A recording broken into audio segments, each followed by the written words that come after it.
Imagina que você mora numa cidade, tem casa, amigos, rotina confortável, todo dia a mesma coisa, todo dia igual, e de repente alguém chega e diz: essa cidade vai ser destruída, você precisa sair. Agora, a maioria das pessoas olharia e diria: você está louco, mas e se ele estivesse certo? Essa história foi escrita há mais de 300 anos por um homem chamado John Bunyan. Ele estava na prisão quando escreveu, preso por pregar o evangelho, e mesmo assim escreveu uma das histórias mais importantes da literatura cristã de todos os tempos. A história se chama O Peregrino e começa com um homem simples, sem nome especial, só cristão. Ele vivia numa cidade chamada Cidade da Destruição. Parecia normal, parecia boa até. Tinha mercado, vizinhos, festa, mas cristão tinha lido algo no livro que mudou tudo. O que ele leu deixou um peso no coração que ele não conseguia tirar. Não era tristeza comum, era a consciência de que algo estava muito, muito errado com o mundo, com a cidade e com ele mesmo, um fardo invisível preso nas costas que só ele parecia sentir.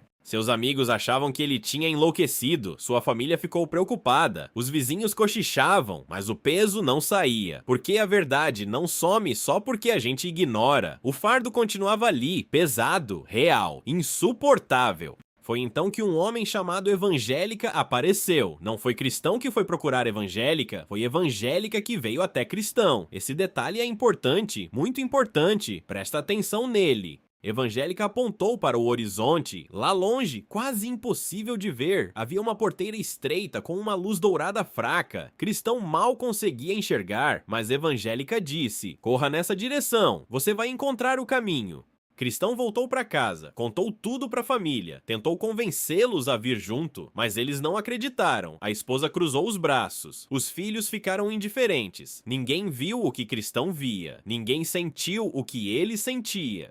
E Cristão se viu diante de uma das decisões mais difíceis da vida: partir sem a família, ou ficar e se perder com eles. Não existe resposta fácil para isso, mas o peso nas costas era real, e a cidade seria destruída. Ele precisava escolher. Cristão tapou os ouvidos com as mãos e começou a correr pela estrada. Não porque era corajoso, na verdade ele estava com muito medo, mas o peso nas costas era maior que o medo do caminho. E às vezes é exatamente assim que começa a fé de verdade. Não com coragem, não com certeza de tudo, mas com a consciência de que ficar onde está é impossível. Cristão corria e gritava: vida, vida, vida eterna, sem olhar para trás, sem parar. Os vizinhos saíram correndo atrás, alguns queriam que ele voltasse, dois decidiram ir junto por um tempo, mas o caminho foi separando quem estava comprometido de quem estava só curioso. O caminho faz isso, sempre faz. Logo na saída da cidade havia um pântano enorme, escuro, pegajoso, profundo. Cristão não sabia que estava ali, deu um passo, depois outro, e de repente estava atolado, com o fardo nas costas o puxando para baixo. Esse pântano tinha um nome: Pântano do Desânimo. Era o lugar onde todas as dúvidas se acumulavam, todos os medos, toda a culpa, toda a vergonha. Exatamente o lugar onde a maioria das pessoas desiste antes mesmo de começar. Cristão gritou, tentou sair sozinho. Quanto mais se mexia, mais afundava. O fardo nas costas pesava mais a cada segundo dentro do pântano. E então, uma mão apareceu, firme, segura, estendida na sua direção. Uma voz disse: me dá a mão, esse pântano não é o fim. O nome daquele homem era Amparo, e ele foi enviado exatamente para aquele momento. Não para tirar o pântano do caminho, mas para ajudar Cristão a atravessar o que ele não conseguiria atravessar sozinho.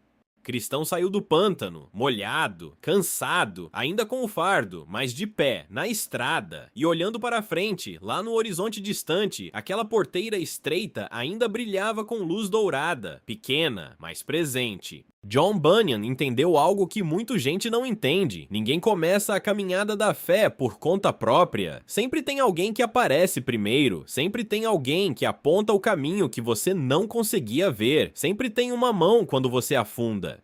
Esse alguém que aparece primeiro, que envia a Evangélica, que manda Amparo na hora certa, que coloca a porteira no horizonte, tem um nome, e você já o conhece. Cristão ainda não chegou ao destino, mas ele está na estrada. E isso já é tudo. Não precisa de coragem perfeita, não precisa de todas as respostas, não precisa que a família venha junto, só precisa de um passo na direção da porteira estreita, um passo, depois outro, depois mais um. Pergunta pra família hoje. Cristão deixou a cidade mesmo sem a família ir junto com ele? É possível crer por alguém? Ou cada pessoa precisa decidir por si mesma? E quem foi o evangélica da sua vida? Quem apontou o caminho pra você?